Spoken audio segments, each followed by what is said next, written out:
Our meeting is going to be recorded just for anyone who would like to view this in the future.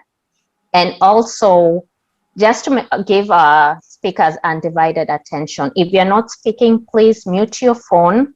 And if you have any questions, feel free to ask on the chat. We are going to address the questions after the meeting, or you can wait until at the end of the meeting to ask at the end of the guest speaking to ask the questions. Thank you, Jeffrey, for the reminder. Our first guest is Adjoa. Adjoa is our newest member of the Vitendo Youth Mentorship Program. Adjoa is a first generation graduate student from Stockton University with a Bachelor's of Arts degree in Global Science and Women Health and a minor in chemistry. She is currently conducting research at the University of Washington in St. Louis School of Medicine in infectious disease and immunology, with the hopes of pursuing a career in medicine. Growing up in different countries, she has wanted to contribute to improve global health initiatives and policies. She also has her own blog where she writes about different topics from social issues, traveling to book reviews. As stated earlier, she is one of our newest members of the Vitendo Mentorship Program and also the Women Empowerment Program. Adria, welcome to the meeting. Hello, everyone.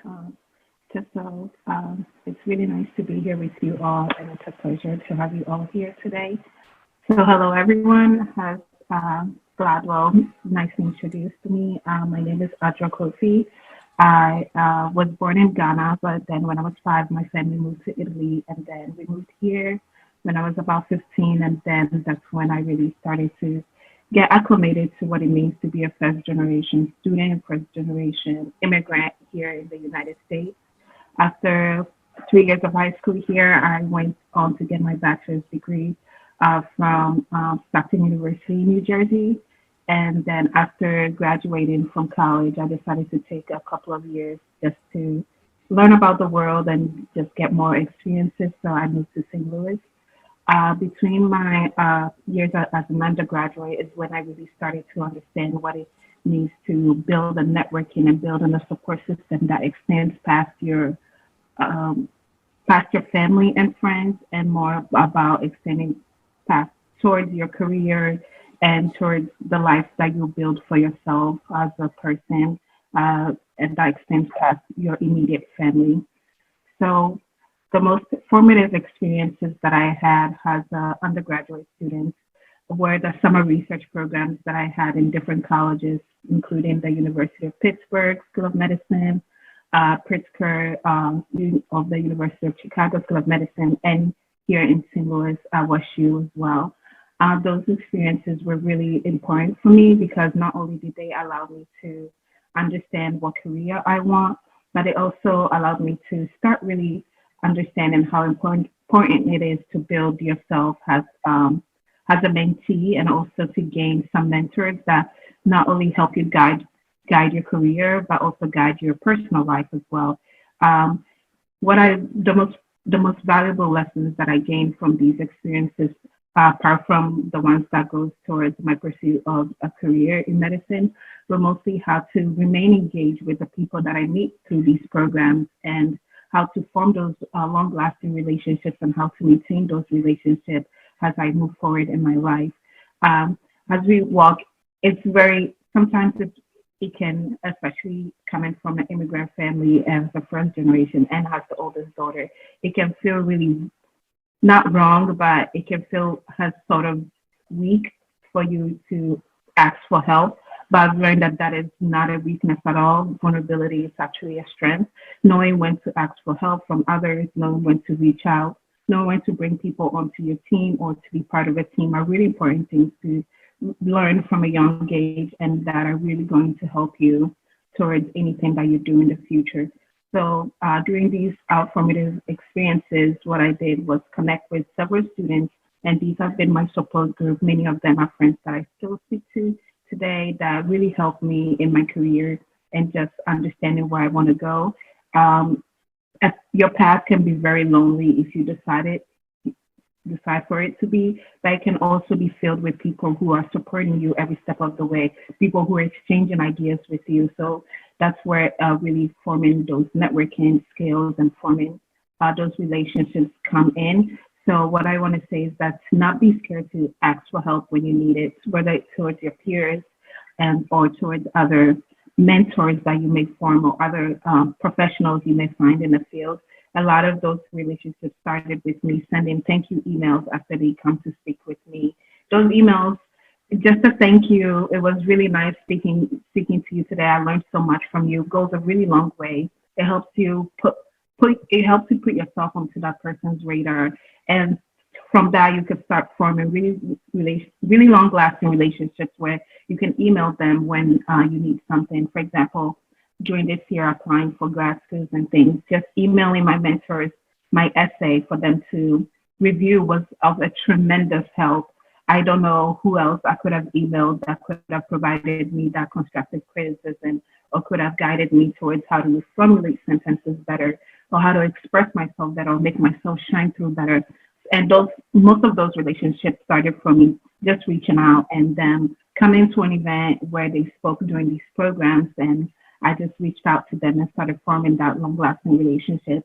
Around the holidays, I send them a happy holidays email. Those things really go a long way. You may feel like you're bothering that particular person, but it's never a bother. People really appreciate it.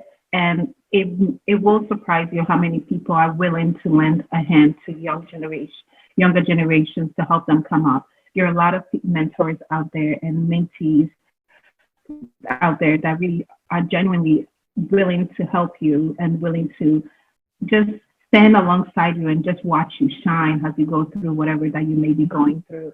And also finding other mentees and other peers that are in my same group through these programs and others that was really helpful in making me not feel alone in my journey. So it's really important to build those networking. I know that a lot of times schools and other institutions tend to make you feel like you have to compete with others all the time. That is not the case. There are many more students out there that are willing to collaborate and cooperate with you. And there's a transformation, I think, happening within our generation in particular, especially between women, where we're now understanding that it's not just one seat at the table for a woman. It's not just one seat at the table for a woman of color or for a Black person. And we can have multiple seats at the table, and there are people who are willing to help each other fulfill that spirit of collaboration rather than competition. So as you go on into your journey, whatever that may be, it's important for you to understand that there are mentors and mentorships that will help you guide you through whatever that you may be going through and help you guide you towards understanding the type of career you want to pursue. I think that's really important, especially coming from an immigrant family. There wasn't a lot of, my family was the first one here in the United States. So there's not a lot of places you can turn towards in terms of my family, and that is not your fault. My family has helped me in tremendous way. And part of your journey is understanding how different groups can help you and how you can help different groups. So it's important to start building those networks and building those mentorship relationships however you can. So I really hope this program and Vintendo is really helpful for a lot of you guys. I've seen the work that they do, and it's tremendous work, and I'm really glad to be a part of it and to return that help I have been receiving from other people. So that is all I have for you. If you have any questions, I'm open. I think Jeffrey has all my information, and I'm really, give me a reason to be on my phone all the time. So a good reason to be on my phone all the time. But it was really nice talking to you all, and I hope I was helpful. And yeah, that'll be all from me. Thank you so much, Adria, and thank you for sharing your story and also sharing information on the importance of mentorship. If you would like to, for the mentees, if you would like to reach out to Adjoa, she is in our mentees mentorship youth program. So you can find her contact there. You don't have to reach out to me or reach out to Jeffrey. Mm-hmm. You can go to her directly. So that is a plus. Mm-hmm. Our next speaker is Priscilla Wachira. Priscilla Wachira is a nationally certified counselor and a licensed professional counselor intern in the state of Texas. She holds a master's degree in clinical mental health from Texas Women's University and a bachelor's degree in psychology with a focus in behavior analysis from the University of Northern Texas. Priscilla has lived in the United States for 22 years with her family. Her father is the lead pastor at Rema Gospel Church. Her mother is a registered nurse, and her siblings are both PhD graduates focused in global development, who also assist in ministry at Rema. Priscilla's mental health research focuses on exploring emotional perception and expressions among African cultures, in addition to how shame and guilt are interpreted as well. She has worked with adolescents and young adults for 4 years now, and during the time, she has been able to incorporate her research with her counseling sessions. She believes that safe places are important and do important people's ability to help their stories and find freedom. When we tell our stories, shame cannot stand. Priscilla, we are delighted to have you today. Please welcome. Thank you so much. It is a pleasure to be here. And even as I do hear the bio being read, a part of me, mental health topics that I will touch on. And so I think Adjoa touched on one of the main themes that I will kind of go into as I discuss mental health amongst the immigrant community and what that looks like for us as young people. As someone who has walked through this, one of the things that I wish I would have had was a safe space. And I believe that safe spaces allow for safe conversations to happen. Now, you're probably thinking, okay, Priscilla, what is a safe space? Does that mean that I'm at home with food and shelter? No. A safe space is where you can be free to express yourself without judgment, free to cry, free to be angry. And a lot of that is rooted in the ability to be vulnerable. And Ms. Adjoa touched on that, and that she said that vulnerability is not weakness, it is strength. And you have to tap into that place in your heart and in your mind to know that, you know what, this isn't a weakness. I can ask for help and I can express myself. And discussing this topic amongst our community, I will touch on the African community, but specifically the Kenyan community as well. It's not a topic that is common. And I am an advocate to make it common and to normalize mental health, to normalize the conversations that focus around being depressed, having anxiety, and simply not having a good day because you're not able to function mentally. And as I've had those conversations in the community, there has been pushback in some areas. And that pushback tends to be that it's uncomfortable. As I did my research, I thought that I would find something big, something that no one has found ever. But the main theme was that it is uncomfortable to have these conversations within the African community. And let's just discuss and make it broader, the immigrant community. Simply because if we are immigrants, that means that we have moved from a place of familiarity to a place that is not familiar. And so that new place causes us to now work on survival mode. How are we going to eat? How are we going to sleep? How are we going to function? And what tends to happen is parents, in a sense, maybe consciously they know they're doing it, or subconsciously they have no idea that they're doing it. That care and that attention that would have been given to the child or to the family unit is no longer there. And so youth, your young people, tend to seek other places to find that comfort, whether they know it consciously or subconsciously. And if those feelings and those thoughts are not catered to from a place that is safe, then the young person or the individual is then they have to go to a place that they feel that is safe, but most of the time is not. So we tend to hear that youth turn to drugs.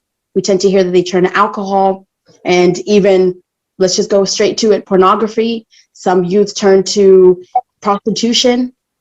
And a lot of these vices are really a place that they're trying to make safe for them because they cannot find that in their homes.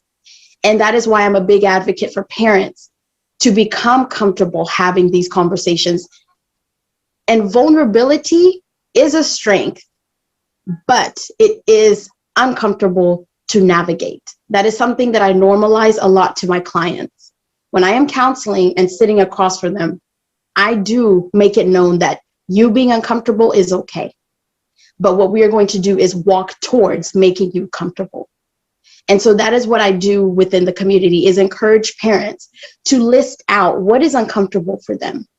Because we have to also take into consideration the age gap.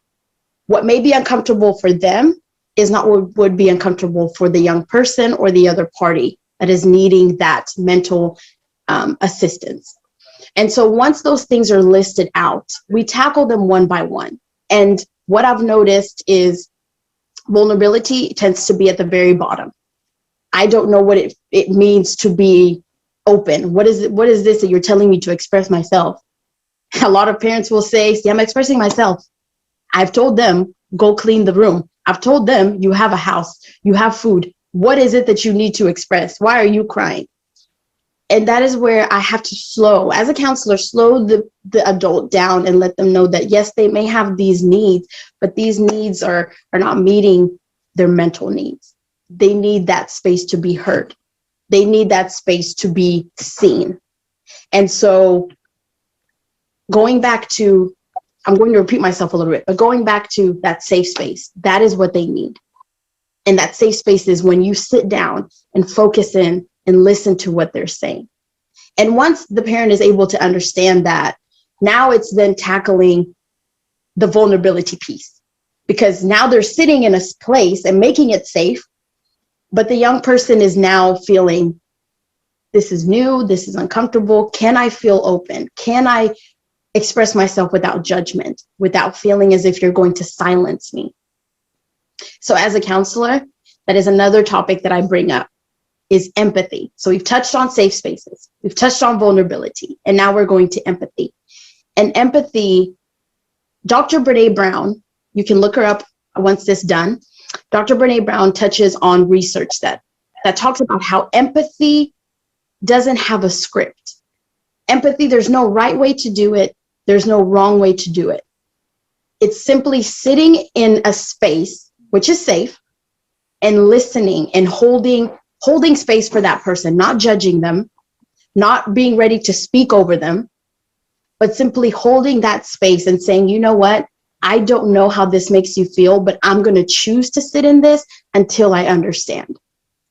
Because sympathy tends to be the, oh boy, yeah, oh my goodness. Sympathy doesn't last long. Sympathy doesn't make an impact, but empathy does, because you have to put in the work.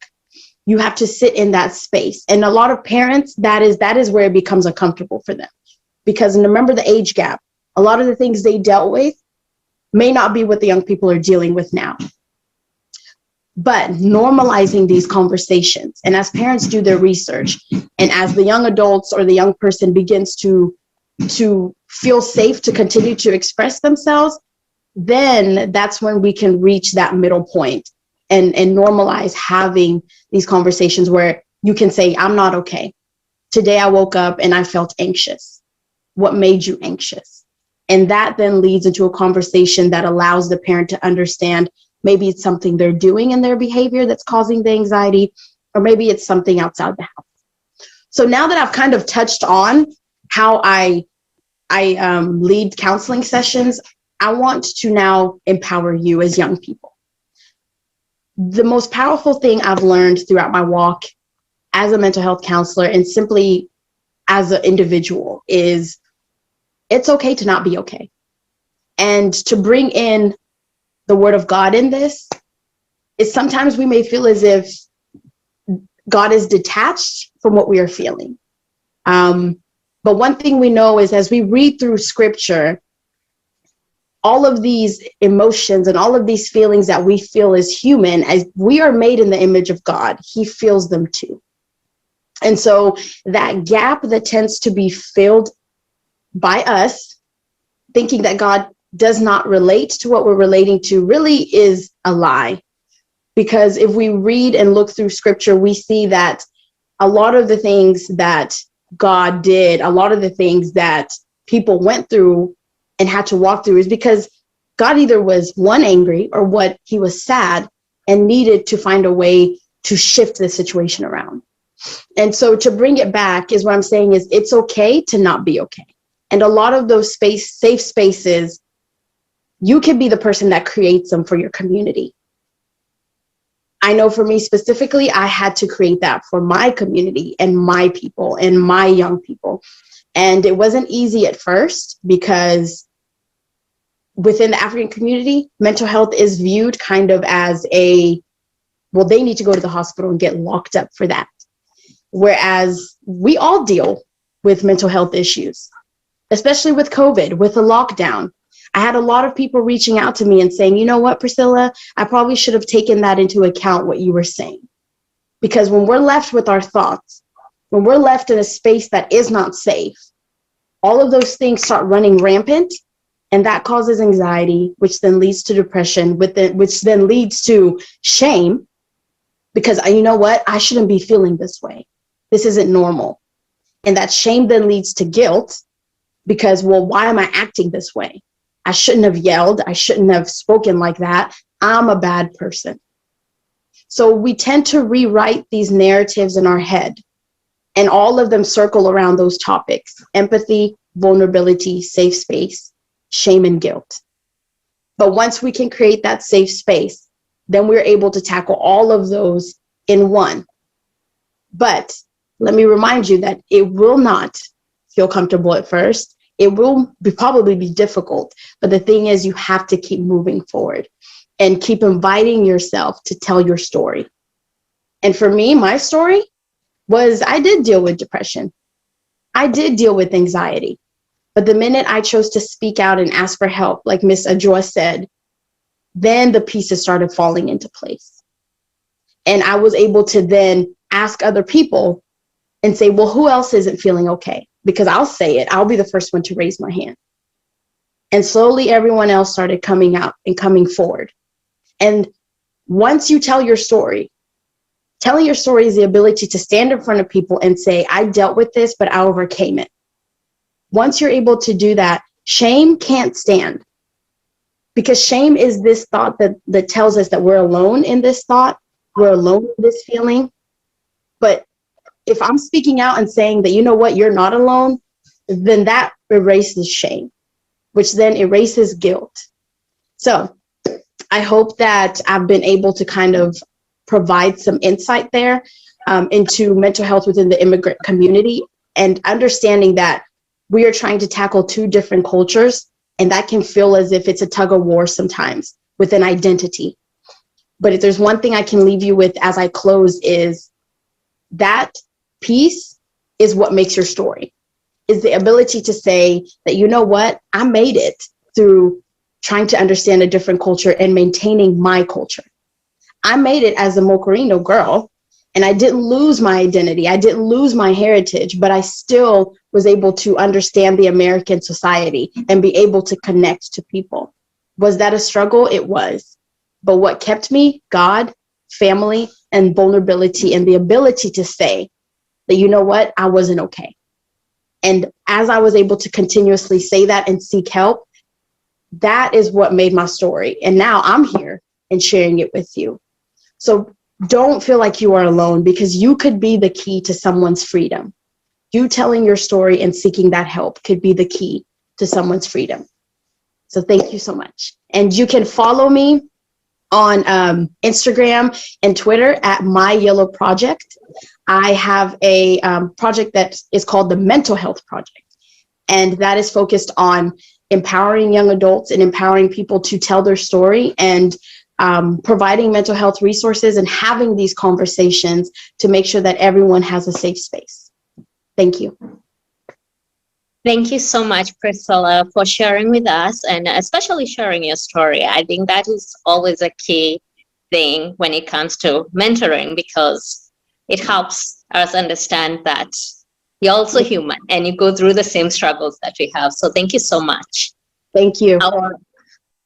Our next speaker is Priscilla's sister, Dr. Elizabeth Wachira. Dr. Elizabeth Wachira is an assistant professor and public health program director at Texas A&M University.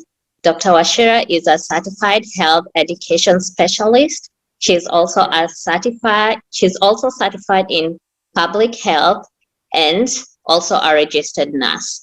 Dr. Wachira attained her PhD from Texas Women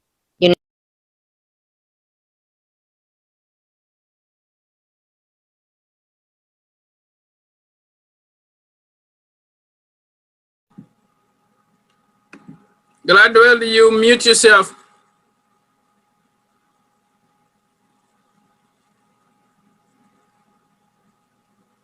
Gladwell, you mute yourself. Oh, I am sorry. I had another call come through. I'm very sorry. Let me go back at this. I will go ahead and just start again. Dr. Wachira is an assistant professor and public health program director at Texas A&M University. Dr. Wachira is a certified health education specialist. She is also certified in public health and she is a registered nurse. Dr. Wachira attained her PhD from Texas Women University in Health Studies, Masters in Public Health, Social and Behavioral Science from University of Northern Texas Health Science Center, and Bachelor's in Nursing from University of Mary Harding Blair. Apart from being a health educator, Dr. Wachira has worked as a registered nurse as well as a graduate researcher. During her free time, she is also skilled in digital storytelling and also assists in Rema ministry. Dr. Wachira, we are delighted to have you today. Please welcome. Thank you, Gladwell, and thank you to the Vitendo family. I hope you can all hear me well. I'm the last and third speaker, and I don't know how I'll be able to follow up with Adjoa and Priscilla. Thank you all so much. They actually did the job for me, so I could simply sing a song and say goodbye, but for the sake of making this interactive, I will go ahead and jumpstart. So as Gladwell said, I am a professor, so I'm used to having, talk back. So if I, ask a question on anything, please put it on the chat so I can see it. So if I was to ask all of you to describe yourself in two words, how would you describe yourself in 2 words, right? Type those out in there and I will read some out, but we can all see them. And the reason I'm asking this is one of the challenges of growing up is being able to tell somebody, who are you? That's one of the hardest questions I get. So Elizabeth, tell me about yourself. I'm like, I could read that bio that Gladwell read, but who wants to hear that, right? But it's very important to be able to describe yourself. So hopefully we have been chatting here. So let me see what we got. Funny and carefree. Come on, guys. Type. Kind and adventurous. Awesome. Outgoing and willing. Passionate about God and very caring. So passionate and caring. All right, let's keep going. Calm, quiet. Beautiful and hardworking. Absolutely. Yes. What else we got? I will say for me, eclectic, impatient. I mean, if I was to just think of something right there. I love everything. Don't have a favorite color. I like the arts. I like different music from rock, country, Afrobeats, to you name it. If it has a good melody, I like it. Now, I'm very patient. Sanshege, you and I need to be friends because I need some lessons in patience. So as we're still getting some of those, identity. Today, I want to talk about authentic identity, right? And identity is qualities, beliefs and expression that make you who you are. It's the qualities about yourself that make you who you are. So as we're describing ourselves, love God and people, love to cook, indecisive and impatient, Bridget, you and I are cut from the same fabric. Because don't ask me where I want to eat. Don't ask me to help you pick out a phone case. Don't ask me all of those, right? But so where is this coming to? Let me close my chat here so I can see y'all. And we'll yell some out as we go.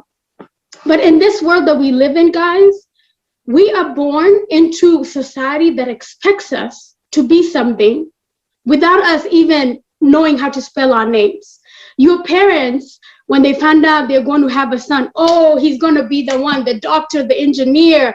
Oh, she's going to be the nurse. She's going to be the one that does this. Oh my gosh, finally we have this person.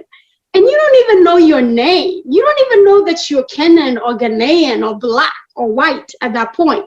You just know you're a living human being.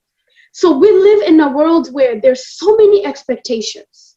From your family, we are all immigrants here based on the faces I can see.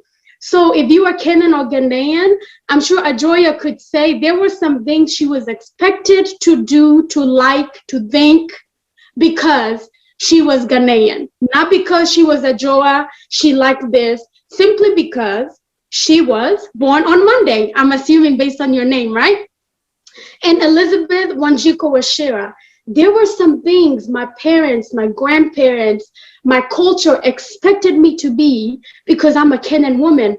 I should know how to cook. I should love to cook. I should love to keep a house and know how to keep a house. I should love to stay quiet when my elders are talking. Expectations based on culture. But then on the other hand, I have my friends who would say, come on, Elizabeth, express yourself. Be vulnerable, as Priscilla said. Let us know what you're thinking. But if you go home right now and tell your dad, I'm really feeling low right now, and I want to take some time to myself, and please give me some space.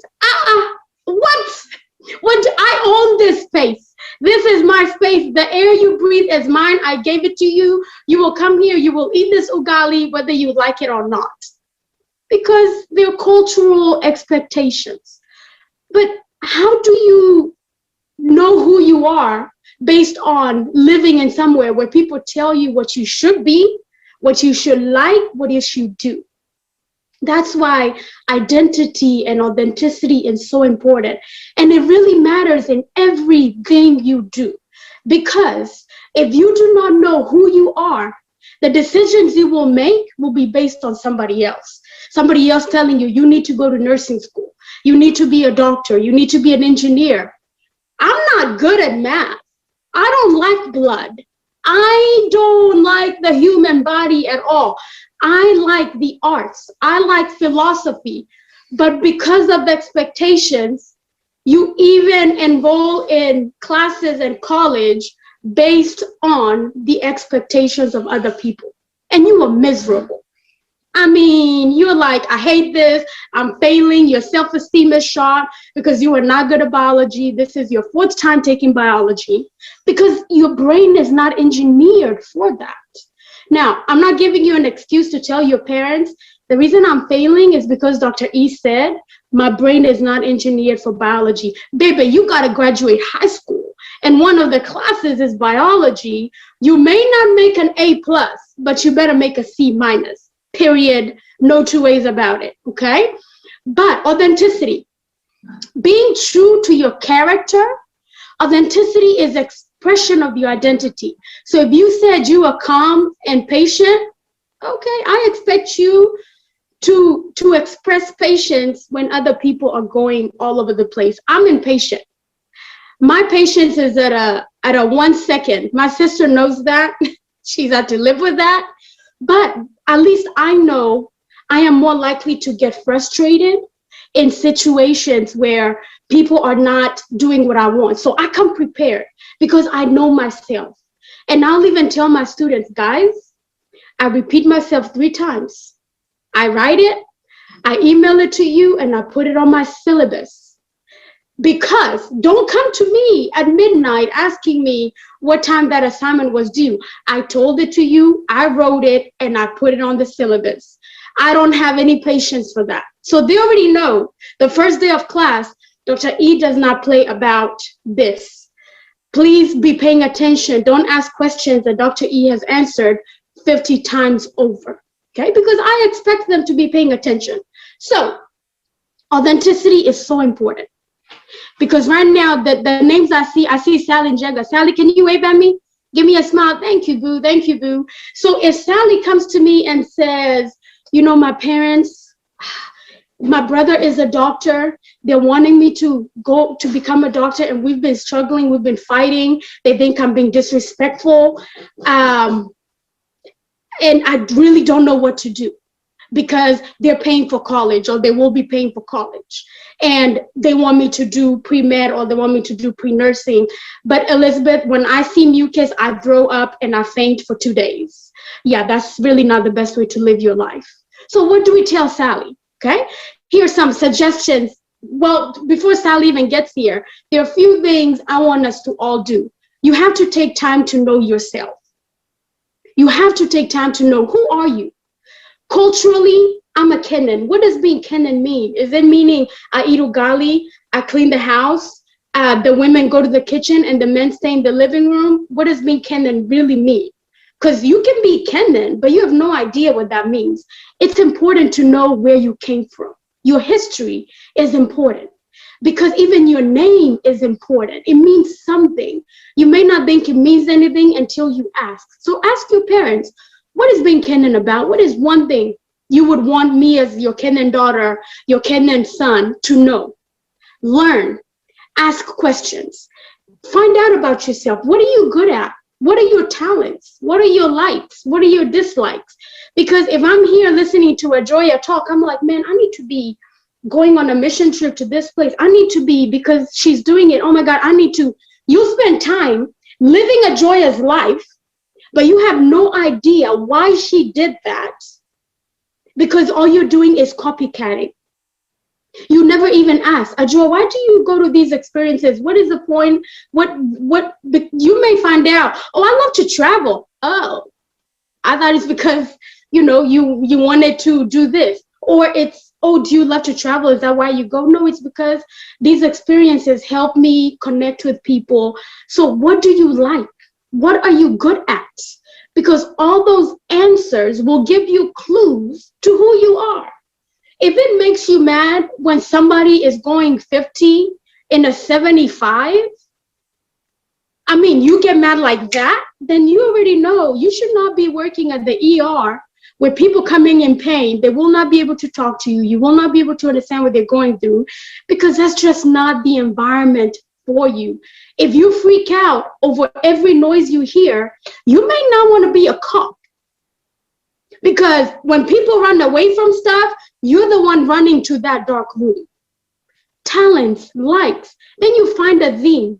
Man, I really get mad when I see people be bullied. And that's me, I'm talking about myself. I get mad when I see people judged without even people trying to understand why.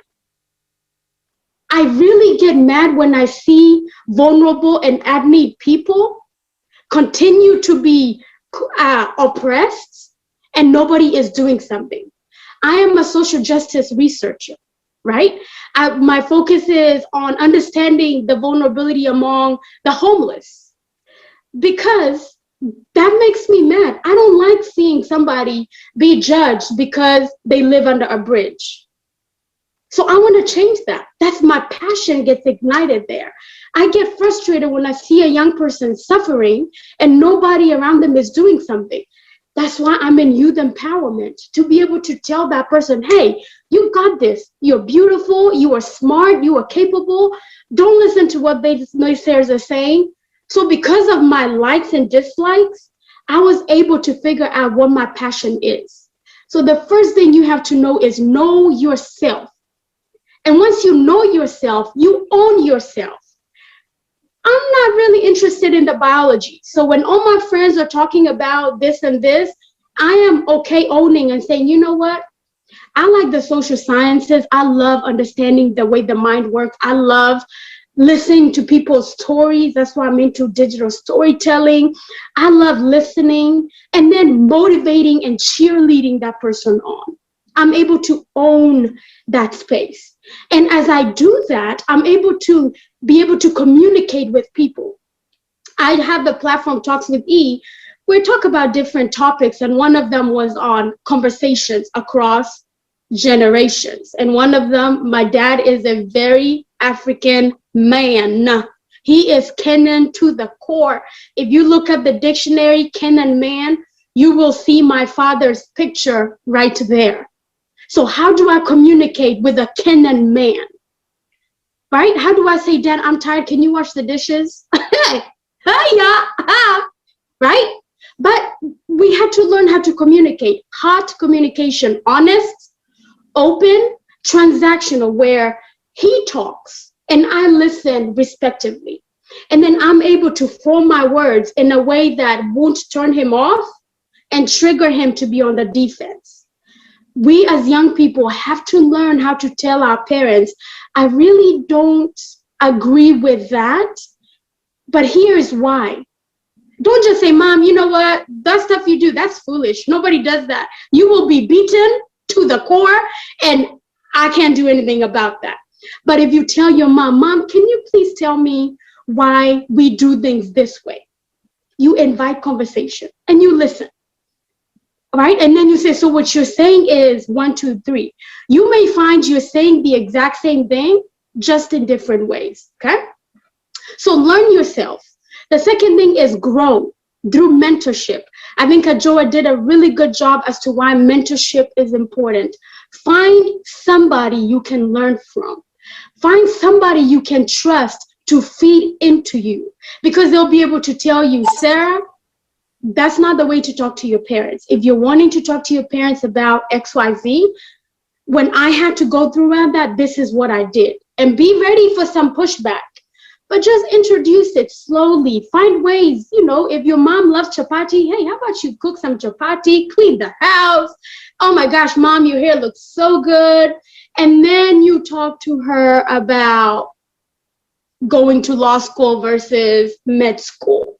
And you tell her, man, I really love this. I'm passionate about this. Because remember, there are expectations. They may not know that you love law. So you have to also teach them. But how can you teach somebody something you don't know?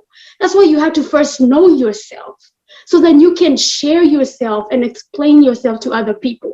So grow through mentorship and be accountable to that person. Don't expect that mentor to be the one to call you and ask you about your goals. You call them and say, hey, Elizabeth, this year I want to work on this, and this is what I need you to help me. I want you to make me be accountable and ask me questions about this and this and this. Don't be lazy when you're working with a mentor, because a mentor also has other mentees and other things as well, right? So do the work. And the last thing is give through service. You cannot expect that God gave you talents, abilities, and you just sit on them.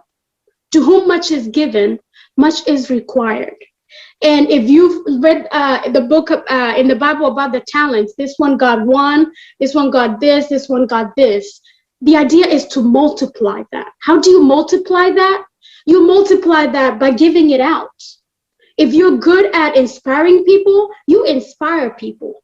You may not be good at drawing and art. Let somebody else do that. But because you own yourself and you're like, hey, me here, I'm a motivational speaker, period. I own that space. I'm good at that. So I'm going to find somebody to motivate. I'm going to find somebody to empower. So grow through service. If you like reading, support and facilitate a book club. I'm part of a women's book club called Becoming Engaged, where we come and we discuss a book and we talk about that book as women. Empowerment. What does it mean to be a woman, a boss? What does it mean to juggle all these things, gender bias, right? We talk about different issues pertaining to us as women, and we grow one another. If you like to talk, Toastmasters International, perfect your speaking. I mean, like, be eloquent, right? Perfect your speaking. So when you stand in front of people, they listen to you. And all you did was you figured out, I like to talk. But rather than just talk to make noise, talk to make an impact, right? That's why I did Talks with E. I love to talk. But I'm going to talk about things that matter to me, that because I needed to know those things, I'm going to help somebody else. If it is science, tech, find organizations that will mentor you in those areas and help you develop those skills. Giving back.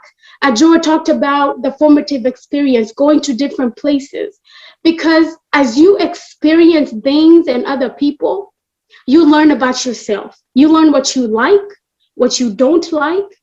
You also learn what can you bring to the table. Adjoa said something very powerful. It's not about competing out here. It's about collaboration. That I'm able to sit in a space with Adjoa and love who she is, but it doesn't change who I am. She pushes me to be better, and we find a way to be in the same space because we owned our own identities. Are we together there? So collaboration, not competition. And I end with this quote that I love from Atticus Finch in To Kill a Mockingbird. You never really understand a person until you consider things from their point of view, until you climb into their skin and walk around in it. Elizabeth, are you telling us to skin people? No, I'm not. I'm telling you to put somebody else's shoe on. Because when you do that, you're going to figure out, wow, this shoe for Elizabeth, it really hurts her middle toe. That's why she does that. Then you start building empathy and understanding, like Priscilla was talking about, because you took time to understand, to walk with somebody. So when you are giving back, volunteering, learning about yourself, communicating with other people, you're learning about yourself, you're learning about others, and you're figuring out, what can I do in society to make a difference by remaining authentic, but still making an impact. Okay, as I turn over, let me read some. I'm done. Gladwell, beautiful connector, motivator, calm and brave. Yes, yes, we love calm people. When the fire is burning, we want somebody that is calm. Thank you so much, and back to you, Gladwell. Thank you so much, Dr. Elizabeth. That was very inspiring. I think today we are very fortunate to have some of the best speakers. I feel like this was not just meant for the mentees, but also the mentors who are in the program. You guys touched on topics that influence all of us, and for that, we are truly grateful. So we are going to open this session for the Q&A. Anyone who has questions, raise your hand, or you can send it on the, let me see that I have the full screen on here to make sure I don't miss anybody. You can send it on the chat, or you can raise your hand.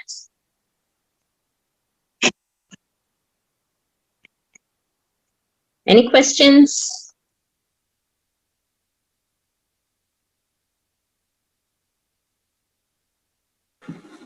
Okay, before the mentees think about their questions, I'm going to ask a question to all the speakers.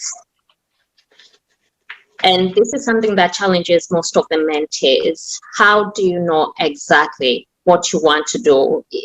Sometimes we know who we are, but we do not know what career path that we want to choose. Did you guys find out what you wanted to do while you were still in elementary school, or is it something that has changed along the way? What is your input on this?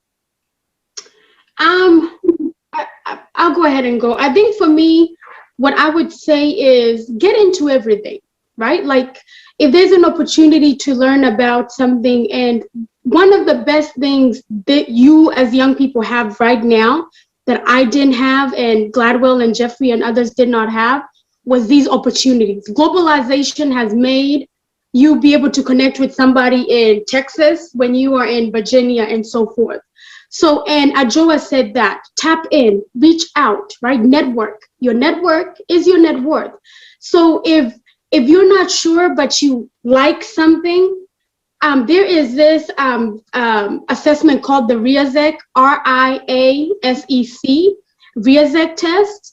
And it gets you to answer questions about your talents, what you're good at, what you like different scenarios, and it gives you a quantified assessment. Oh, if you're this person, so here are some career fields.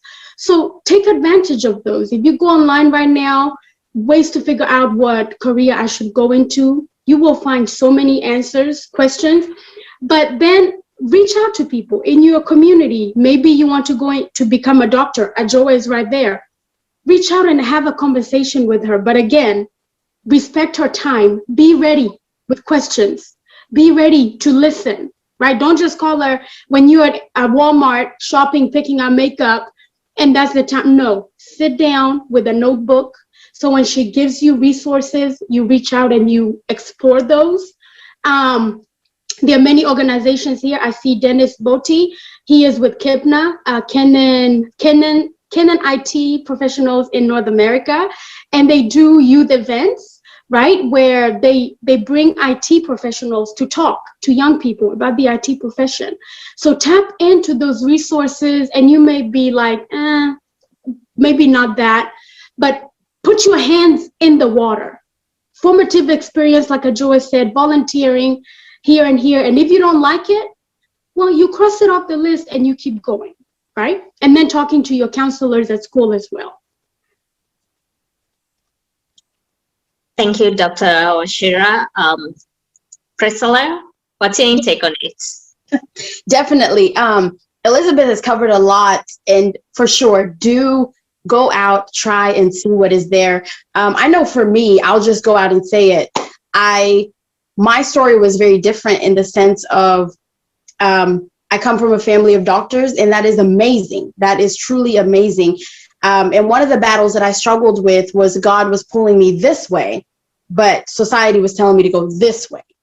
And for me, prayer was what really was the secret sauce for me, is that I was always hearing that small voice and I was not listening to it because I wanted to please society.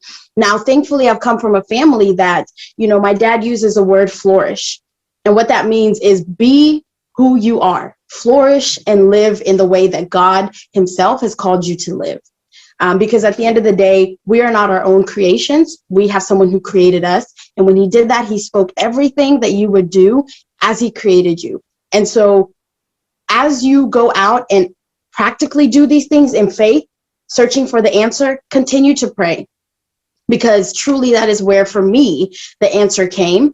And listen to your friends, listen to people that you consider to be safe. Because when I look back, a lot of my friends were telling me and what I'm doing now, but I never took the time to hear it.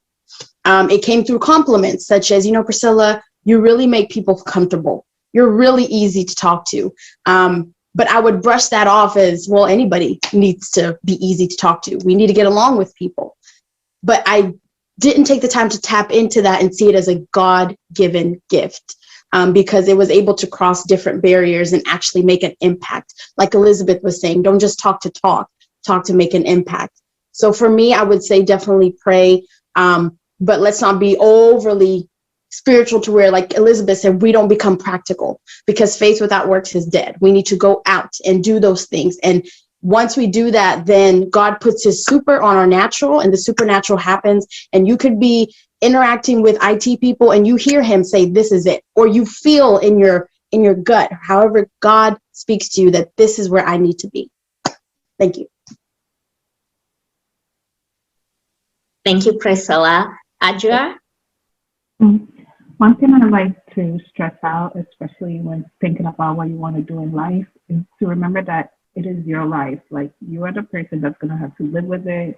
You're the person that's going to have to wake up and do it morning till evening. So it's important to really do something that you want to do. And I know a lot of parents will push you towards a different career. Like Priscilla was saying, she felt like she wanted to do this, but something else was pulling her towards another path. It's important to remember that even though your parents or your friends will be pulling you towards a a certain career, it's important to remember that you're the one that's going to be living it. So it's important to take the time to really sit there and advocate for yourself, like stand in your ground and really understand that if this is what I want to do, this is what I want to do. If I need more time to understand that I need more time to figure out what I want to do, be an advocate for yourself and voice that I need more time. If you know where you want to do, but you don't know how to get there, acknowledge that. That is okay too. I think I was blessed with understanding that like going into medicine and public health was something I wanted to do since a young kid, but understanding how to get there, understanding that I wanted to go to a small college rather than an Ivy, like all those things still are part of understanding what you want to do. So I don't want that feeling of like, okay, I figured out I want to be this, and that is the end goal, and everything will be all right from there. That path will always continue to change, even though you know what you want to do. Where you want to go specifically is going to be different from other people in that same field. What you want to do versus what path you want to take versus the path that everyone is taking may be different. People may be going to grad school straight after college, but other people may take time because they want to experience the world and want to give more time away. So take your time to figure out your path towards what you want to do. Don't feel rushed towards it. Be an advocate for yourself. Really stand up for yourself and understand that I need more time, or I need time to figure out what I want to do, or that you may want to remember that you're the person that's going to be living it. So advocate for yourself and don't be scared to understand that while everyone is figuring things out, you're still within your journey. So even though you may know or you may not know, all of that changes. Like I think I thought being a doctor or becoming a doctor was a straight path, but then I realized it was a whole curvy and it was like a million different paths, and I had to figure out which one talked to me, which one was my journey. So it's always going to be changing, and I see a lot of people, a lot of my mentors were in like way ahead of me into their 40s, and they're still figuring it out, and they're still like continuously evolving. So I think that's something you also have to embrace in life, that you're continuously going to want to do something else, you continuously want to innovate. So there won't be a point where everything will be figured out, and that is okay as well. Thank you so much, Adjoa. Can I add just one more thing to Sure. what I said? And that is, she mentioned that, stand your ground, because these conversations, like Elizabeth said, will be uncomfortable. And for me, one of the things that I realized is God has already paved the way. If God has called you to it, he's already in those conversations. And one of the hardest things I had to learn is balancing the line of honor and obedience. Because you honor your parents, but you want to obey what God is telling you to do. And so I would leave you with that and say that, at the end of the day, just pray for God to give you the words and prepare the conversations, because he's already gone ahead, and stand your ground. I have a question. Okay, so what if your parents don't understand you, that you gotta follow God's plan? Could you repeat? She said, what if your parents don't understand you, that you're following God's plan, right? No. That is where, let me touch on the story of David. David, if for those that may not know, he was picked as king from his brothers who probably fit the role. But God tends to pick the least, the people that we would not expect. And what I'm trying to say is pray for God to reveal that to your parents. Because there's something more powerful that he can do, or pray for him to give you the words to speak to their hearts, to do something that will change that. Because at the end of the day, you don't want to, like I said, balancing that line of honor and obedience. You don't want to dishonor your parents. You want to maintain that blessing. But you also want to obey what God is telling you to do. And that is hard. I want to say that first and foremost. That's a hard place to be in. I have been there. But the thing for me, though, is I was making it hard on myself when my parents were actually willing to accept it. So for you in your situation, I would say continue praying and seeking those support systems that you have, to continue to encourage you, because like Adjoa said, if that's what you feel called to do, stand your ground, and surely God will reveal, and somehow they will come to an understanding.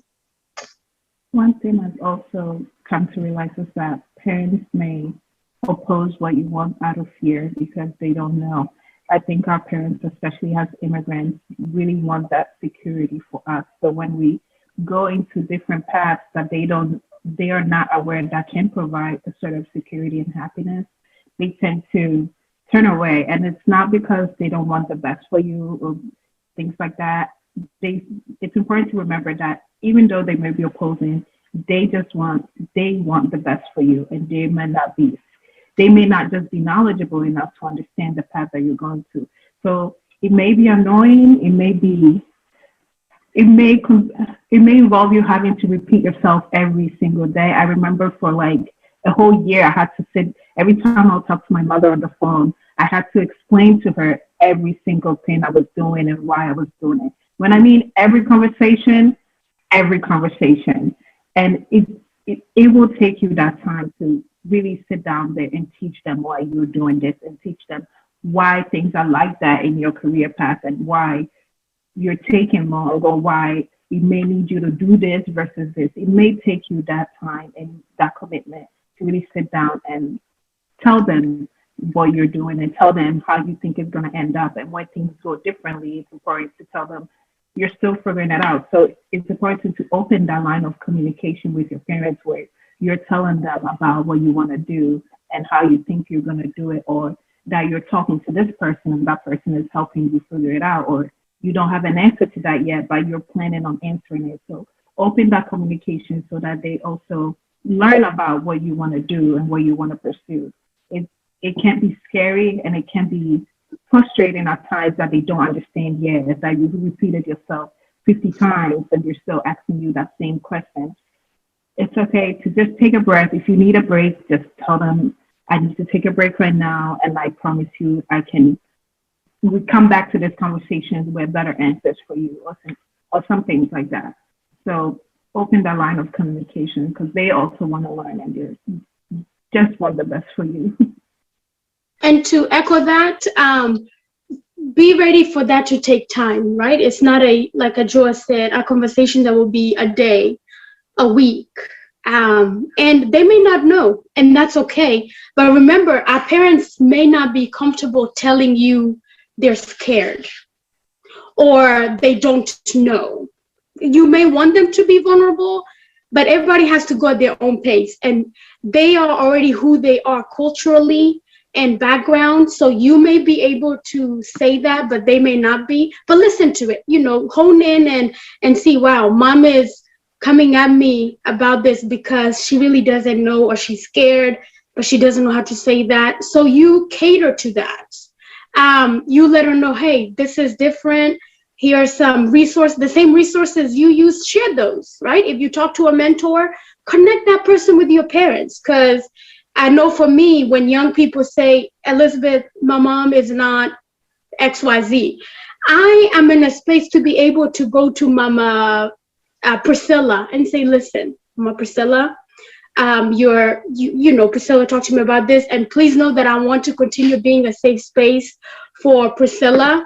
So I don't want to, please make sure that what I tell you, you don't go and tell her, you see, you're always telling Elizabeth whatever. But I'm able to tell Mama Priscilla a few things in a way that you cannot.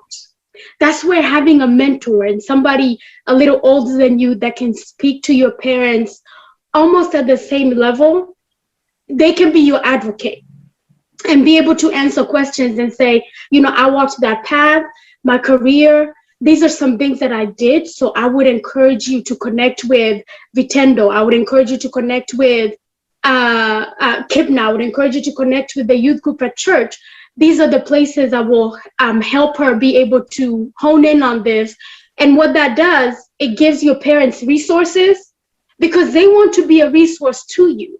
They want to be the one that provide for your problem. So by connecting them with somebody else, they now feel confident being a parent to you and helping you navigate challenges. So it does take time, but hard communication, honest, open, listen very well, and respond very well. As you're washing dishes, as you're in the car, what are they going to do? Jump out of the car as you're talking to them about it? So be smart as well, right? Be smart and always respectful. And the Bible says, honor your mother and father. You may not agree with what they say, but there is a blessing when you honor your parents. And honoring does not mean doing what they want you to do. It means being respectful in that parent role that they have, not talking about them, not cursing them out, not bullying and all these things to them, just being respectful. Thank you very much. That is very important and very inspiring. We have a few questions on the chat, and one of the questions is, I notice our young men suffer with confidence than the girls. Any advice why? I was just having this conversation with my brother. I have a younger brother who's now a senior in college now. And during our conversation, it came up the fact that I think what just witnessing my brother's growth and everything, I think, and a lot of my guy best friends as well, I think what we teach men a lot about the stereotypes and things that go into being a masculine man and being what it means to be, that kind of man, it goes a lot into not being vulnerable and not asking for help. So I think a lot of guys have grown into that mentality where they don't know how important it is to reach out for help, how important it is to show that you may be struggling sometimes. So they don't get that feedback that helps them boost their confidence, so they don't get that mentorship that a lot of girls are. It's easier for women to reach out sometimes, even though they're still harder. Women, in a way, are expected to reach out, are expected to ask for help, are expected to play the damsel in distress. And that allows women to learn about themselves, to gain relationships that help them better themselves and become more confident in their abilities. But we don't allow those safe spaces for men as well, especially, so that, in a way, it can stent their growth. I think toxic masculinity has been very detrimental to men's growth in general.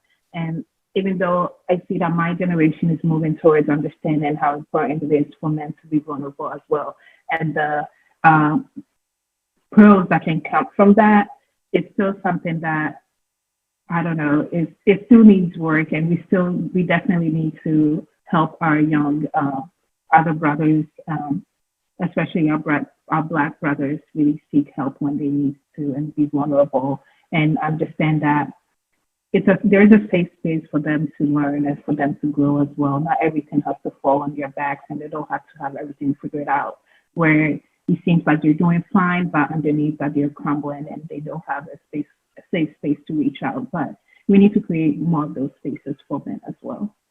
I think that's why it's on over 24. So. Thank you so much, Adjoa. We have another question by Sarah. The question is directed to Dr. Elizabeth. Her question is, she's over a year old in the US. She loves to serve because she knows she has a calling to preach, but not to own a church. How does she get a spiritual mentor? Yes. So Sarah, I gave you my email so you can connect with me there. But that's a very good question, getting a spiritual mentor. I think I would start with, where if you go to church somewhere, where that is, your youth pastor, and then also find a way to initiate that conversation with your parents as well, because they may be able to give some directives on a mentor as well on that. But definitely when picking a mentor, you want to pick one, pray about it. Also pray about it, because I believe, as Priscilla has also hit on this, God is always working in and through us and speaking to us. And whatever your purpose is, He aligns and provides provision, which part of that includes individuals to walk with you. So pray about it. Okay, you're by yourself here. Gotcha. Shoot me an email and let's connect.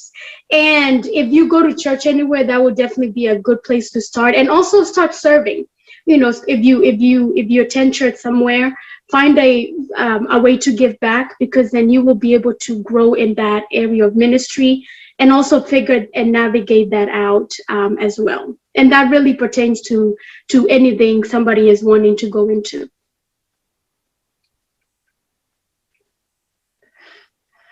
Thank you, Dr. Elizabeth. I have a question that came to my inbox, and it says, what do you do when you feel that people don't understand that you are struggling mentally? I think that's a question for Priscilla. I'll tackle that. So in the health community, there's the stigma of we shouldn't talk about it, but then there's also the toxic comments. I'm sure this person is hitting on them with that question of, well, just get over it, calm down. Anxiety isn't that big of a deal. You're making it a big deal. I think with that, I'll go back to standing your ground, because you know yourself, in the sense of you can understand if something is not okay with you, and finding a safe space. Obviously, those people, if you're saying they're not believing that something is wrong, finding a counselor, someone that can connect with you and even serve. Maybe it's anxiety you're going through, maybe it's depression. You know, do your research and actually read and find counselors that have studied this and are passionate about it, because that may be your safe space. I know for me, I do personal counseling, and it's helped me because there are things that I can tackle there with this one counselor that I know I can't tackle with my safe spaces. And it's not because they're not safe. It's just, it's not the place. I don't feel I need to go that deep. And so if this particular circle is already diminishing and maybe making you feel belittled about your own mental health, I would definitely seek some professional help. I know some professional services are on sliding scale fee. If finances are an issue, just look in your local area and even reach out to me. I can put my email there and definitely connect you to those. Thank you. Anybody else has a question?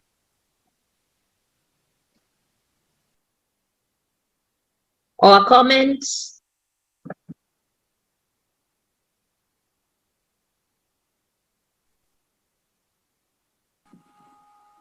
Yeah, I think people can unmute themselves if you want to ask a questions or you want to say something. You can always do that. Can I ask the person that inboxed you, Gladwell, could you send me maybe their info? That way I can send the email. Sure, sure. Okay, that's all. Right. I am so happy to see the two young ladies, Elizabeth and Priscilla, and Adjoa as well. This is so nice. I'm driving to give Urado for a volleyball tournament with my children, and so we're listening. And I want to put myself out there as well as a resource for anyone struggling with mental health issues, any concerns. I'm always happy to offer what support I can, and I love the conversation. Thank you, ladies, for sharing. You're Thank welcome. you so much. You're beautiful. Oh my God, it's so nice. I just love this, and I hope we do it again. Thank you. To Adjoa, Priscilla, and Elizabeth, because I don't think there's a more important conversation than this one, especially for anybody who's migrated from a different country, and especially Africans, because we really struggle with being vulnerable.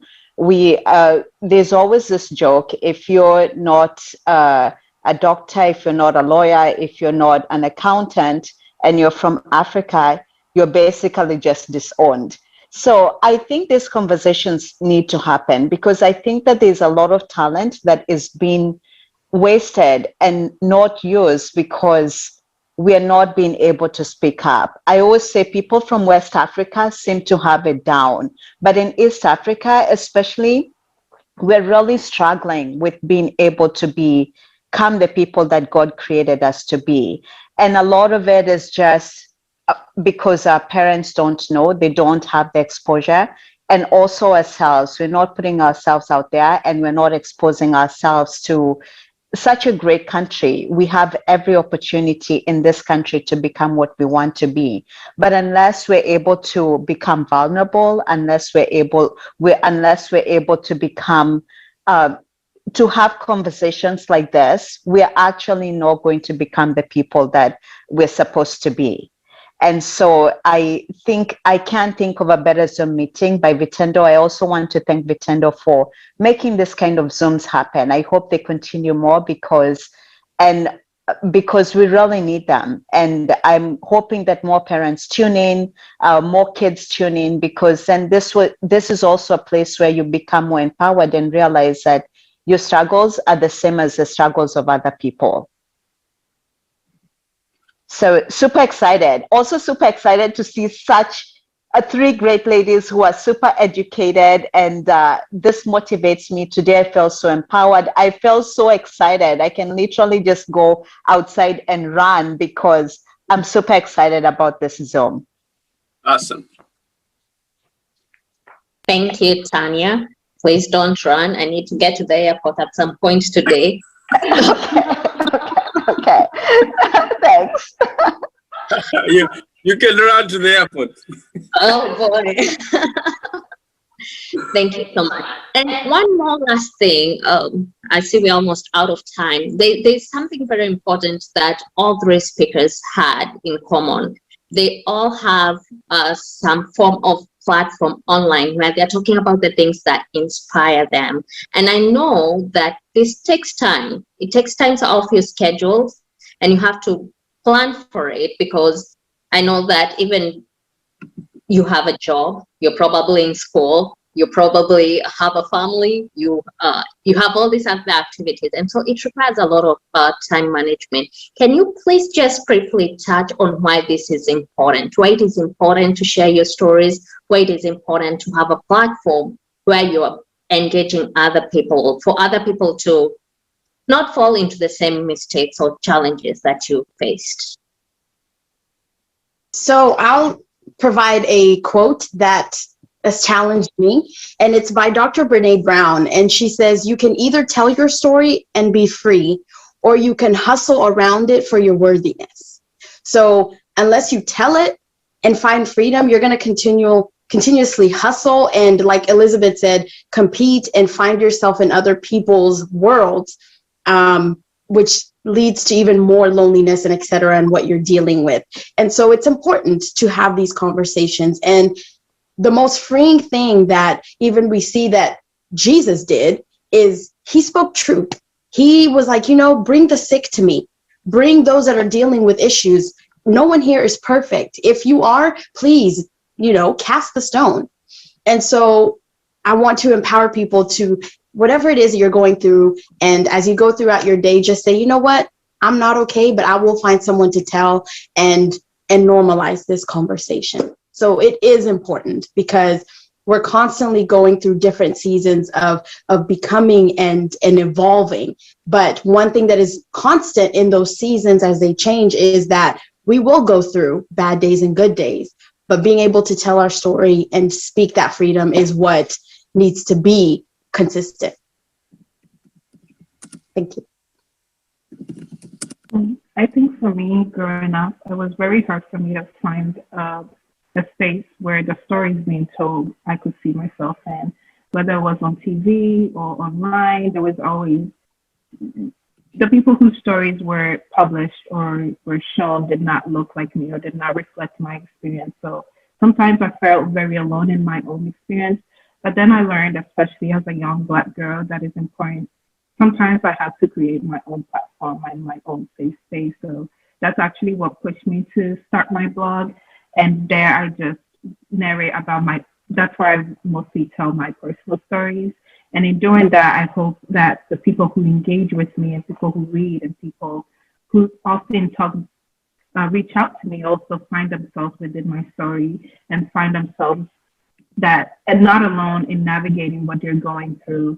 So that's why I feel like it's important to share my personal story, because I don't want anyone else who wakes up and feel like you're alone in your journey, or there's no one out there that feels like them, or that they're an outcast. I think that sometimes it's good to be alone, but we never want to feel alone.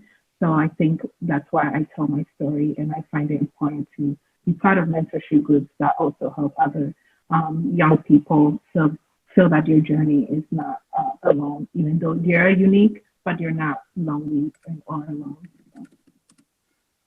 Yeah, I would echo what the panelists have said on that. And for me, I always strive to do unto others as I would have done unto myself. And that translates to being the resource and the mentor for others that I needed, right? Because we have all navigated life. And I wish when I was 13, 18, 20, 25, that somebody would have told me, hey, it's okay to feel this well. It's okay to do this, or just show me this is a way to walk. And so I strive to be that. And like the lady said, your story is really the only thing you own, right? Your story is unique to you. It may sound similar in some ways to others, but it is your own. And through listening to other people's stories, we learn. And I can listen to Adjoa's story, and I won't walk the steps that she did, but it will help me in choosing and navigating the way to walk based on what is best for me. And also, sometimes, as Adjoa said, you may be the first person to go about this. And there's a girl, for me, there's a Black girl somewhere out there that is looking for me to be the example.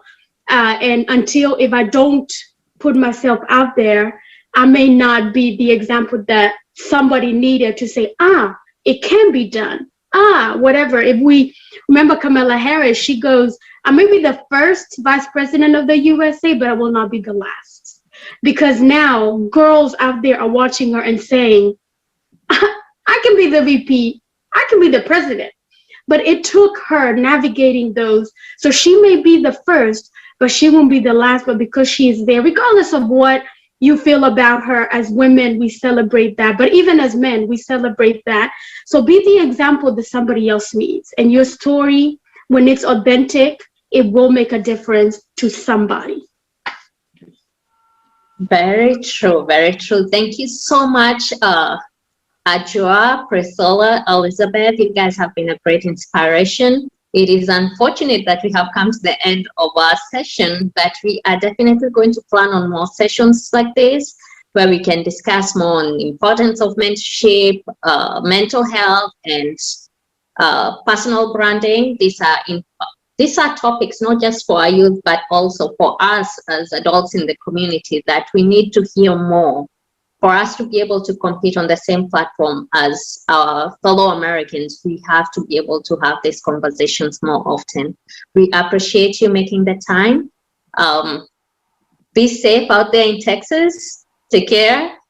We hope you're ready for the next storm. I hope it's not as bad as they say it's going to be, but we wish you the very best. And thank you for having the time with us. Over to you, Jeffrey. All right, thank you so much. Let me get my camera on here. Wow, that is awesome. Thank you so much. I appreciate. I was just listening to you guys talking, the three guys talking, and I'm like, I should have talked to you 20 years ago. I would be different who I am today. This means a lot. And I'm looking at the people in the audience. I was looking at the numbers here at one time. We were around 55 people in the audience. And I hope out of the people who are here, somebody will be able to take something. Because definitely you cannot be on this forum for that 1 hour, 30 minutes and listening to this great conversation and be the same person again. No way. We hope that you will be able to, today will be your turning point, and engage, be authentic. Know yourself, identify your strength, find out your mentor you can talk to and reach out to them and tell them, this is what I want, this is what I want to do. And I think the most important thing that a lot of speakers have said is that you cannot be able to get a lot of help if you don't know yourself. You need to identify yourself. You're an immigrant. Embrace that fact that you're an immigrant, because there are things you can't change. You can't change. If you're Black, you can never be a white person. You're from Kenya. You can never be that you're from Nigeria. You still gonna be able. There are things that you have to embrace it and know that you identify yourself with. But and I think everybody has said you also have to be able to reach out, talk to people. Build that confidence to talk to people. And I was just looking at the people talking here, and I'm like, I'm gonna listen. I'm not gonna call any young person to see if there is anyone who's gonna come out and speak, even to say thank you. That's part of building your confidence. And we want to see that we can be able to build on this conversation. We want to reach out. We want to connect with our youth in Texas. We want to connect with the youth in Georgia. We want to connect to youth in New York. And we bring this conversation where we can have, if you feel you want to, somebody you can share, a go-to person. There's somebody in St. Louis can say, hey, Priscilla, do you have a minute? I need to have a conversation with you, 1, 2, 3. Can you spare us a few minutes with me? We want to build a network of friends that are not just limiting ourselves within our small cities, but let's take advantage of this great internet and technology that God has given us. I had mentioned on the chat that if you are an adult and you have a youth program or you have a youth, we want to connect.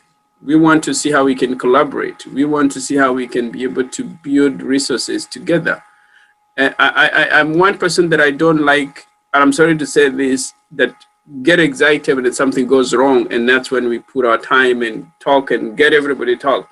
I want and I challenge everyone to be more proactive. Let's be more proactive. Talk about the issues that concerns our youth. For those who don't know, Dr. Solomon Waigwa, who is the dad to the great speakers tonight, has been a great speakers to our parents. I think I was chatting with Ron on the chat, and he has really made a lot of great impact in our community. Every time we invite him and he comes and he shares, and for him, he shares about real life experience. Just like the girls that we're just talking about, a real life experience. We're not talking about theory, talking about things that they've gone through and they have done in their own family, that now we can see the great outcomes. And the same way, we hope that everybody who was in the audience, be real, be authentic, be yourself, and go change the world. And that's a world we want. Small, start with the small. It's called sphere of influence. Start with the small people that are around you, change it. If there is anything that you guys can be able to do in your own community, I see Sally there. Sally, and I'm going to give you 1 minute to say a little bit about your program, because we want you to be people to be part of your program so that we can be able to work together. I think, Sally, I'll give you 1 minute, share a little bit about your program, and I think we can all be able to be sensitive of time here. I just wanted to start by saying thank you to our speakers. I really appreciate you guys taking your time to give us more information and help us grow as a community in terms of mental health, and as well as figuring our way out through growing as immigrants in this country. I really appreciate it, but I just wanted to take a couple minutes to talk about a project of mine with some other people that we're doing called the 2021 mission trip. We plan on traveling to Kenya next year, and we have been raising money for about over a year now. And with COVID, it's been really hard to fundraise and to kind of everything that we've been needing. So I just wanted to shed some light. You know, we're empowering youth, and we have over 1,300 collective community hours from the mission trip alone. And when we travel, we want to help give opportunities to those in Kenya the ones that we may take for granted, like education. We want to build a classroom there in the summer. And building a classroom and having a sufficient place to learn is something that we may take for granted here. And it's something that we have very easy access to, but it's not something that's very accessible in Kenya. So we want to help out, and we want to build a classroom for them. And we plan on traveling, and we're always looking for new members. So if anybody's interested, please let me know. And I just wanted to tell you guys a little bit more about this. So if you were interested, or if you even wanted to maybe donate, sponsor us, I will link our information in the chat. And if anybody has any questions, please contact me. And thank you guys.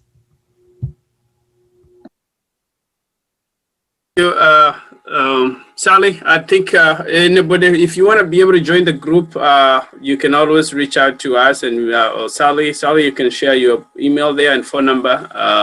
Then those who are interested, they can join you. Other than that, I would say thank you so much, Gladwell. That was great. You also did a great job.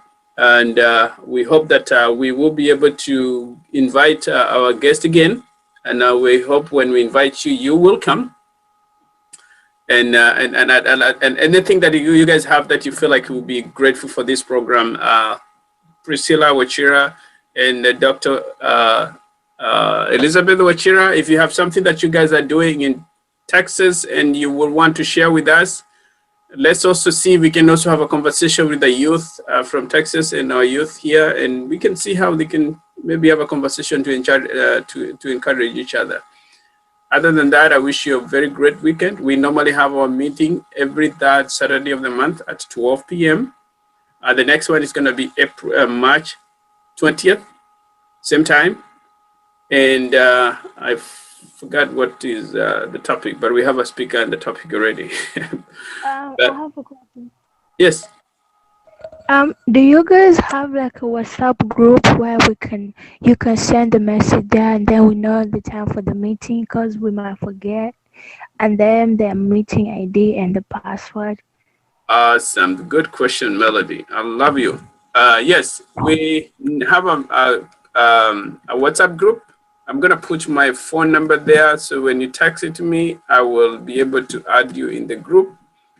For this meeting, we normally use the same Zoom code, Zoom ID. The same number that you use is what we normally use, but we normally remind people just in case you forget if you're on WhatsApp group.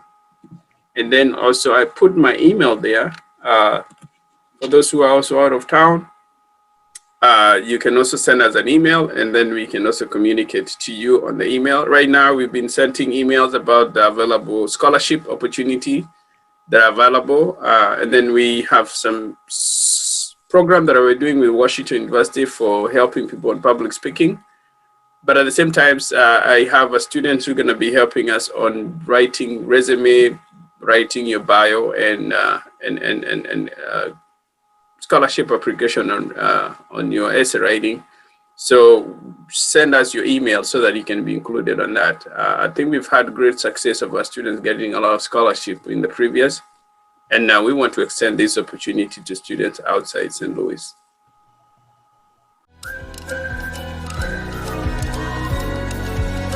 My name is Nicholas Ngige. My name is Sebastian. I am Cataby. I'm Grace Maringanga. I'm Ruth. Diane Stevenson. Jen McGaddy. Samilka Degwa. Christina Vivid. Safi Uzaye. Jaja Uzaye. Agatha Kinethia. Faiza. Dr. John Mwangi. My name is DeAndrea Weeks, and I am with Virginia for Africa. I am with Nintendo for Africa. I am with Nintendo for Africa. And I am with Nintendo for Africa. I am with. I'm with. I am with. I am with Nintendo for Africa.